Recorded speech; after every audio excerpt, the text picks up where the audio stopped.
এই পর্যায়ে বক্তব্য দেওয়ার জন্য অনুরোধ জানাচ্ছি হেফাজতে ইসলাম বাংলাদেশের কেন্দ্রীয় সহকারী মহাসচিব, রাজপথের লড়াকু সৈনিক হযরত মাওলানা আতাউল্লাহ আমিন।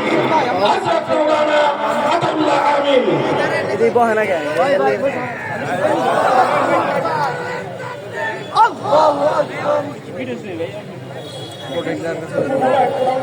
আসসালামু আলাইকুম ওয়া রাহমাতুল্লাহ। ইন্নাল হামদুলিল্লাহ ওয়াস সালাতু ওয়াস সালামু আলা রাসূলিল্লাহ। হেফাজতে ইসলাম বাংলাদেশ সিংগাইর উপজেলার আয়োজনে আজকের এই গণসমাবেশের মোহতারাম সভাপতি, উপস্থিত আছেন হেফাজত মহাসচিব হযরত আল্লামা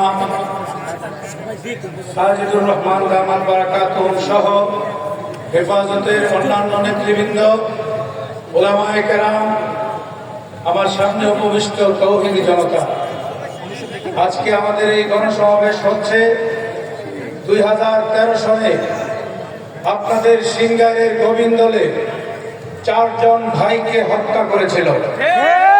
তারা হত্যা করেছিল শাপলা চত্বরে, হত্যা করেছে 2021 সালে ব্রাহ্মণবাড়িয়া, চট্টগ্রাম সহ বাংলাদেশের বিভিন্ন প্রান্তে।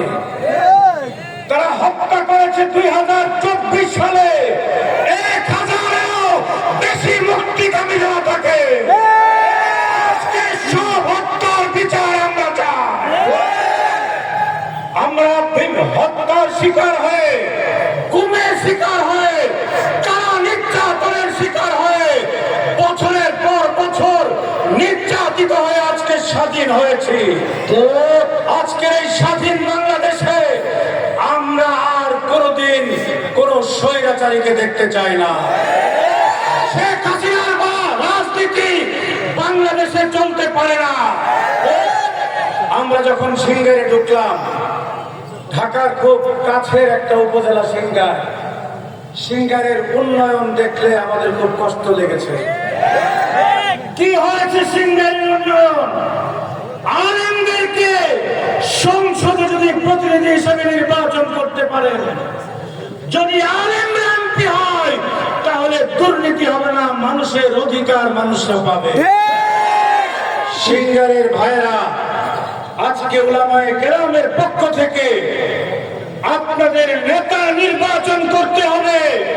সেই নেতার অধীনে যদি নির্বাচন করেন, তাকে যদি সংসদে প্রেরণ করতে পারেন, আগামী দিনে সঠিক অধিকার, সঠিক উন্নয়ন আপনারা পাবেন।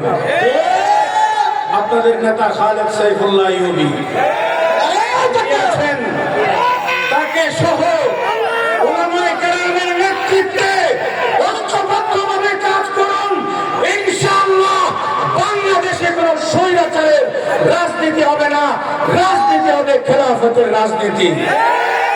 আল্লাহ আমাদেরকে তৌফিক দান। নারায়ে তাকবীর। আইডি সাহেবের ভয় নাই, ওয়াজমাত ছাড়ি নাই, আমার নেতা তোমার নেতা। আইডি সাহেব, আইডি সাহেব, আইডি সাহেব, আইডি সাহেব, তোমার নেতা। নারায়ে তাকবীর। সম্মানিত উপস্থিতি, আমাদের মঞ্চে বিভিন্ন পর্যায়ের নেতৃবৃন্দ উপস্থিত রয়েছেন। বিশেষ করে আমাদের ঢাকা জেলা উত্তর হেফাজতের সংগ্রামী সাধারণ সম্পাদক জনাব আলী হাসান সাহেব, হযরত মাওলানা যোগ্য মহাসচিব নাজমুল হাসান বিন নুরি সাহেব, প্রচার সম্পাদক হযরত মাওলানা সুলতান মাহমুদ সাহেব, সহ সাংগঠনিক সম্পাদক হযরত মাওলানা আলী আকরাম সাহেব সহ আর অন্যান্য নেতৃবৃন্দ রয়েছে। সকলকে আমরা সময় দিতে পারছি না বলে মঞ্চের পক্ষ থেকে তাদের কাছে আন্তরিকভাবে দুঃখ প্রকাশ করছি। এই পর্যায়ে বক্তব্য প্রদান করার জন্য সবিনয় অনুরোধ জানাচ্ছি হেফাজতে ইসলাম বাংলাদেশের যুগ্ম মহাসচিব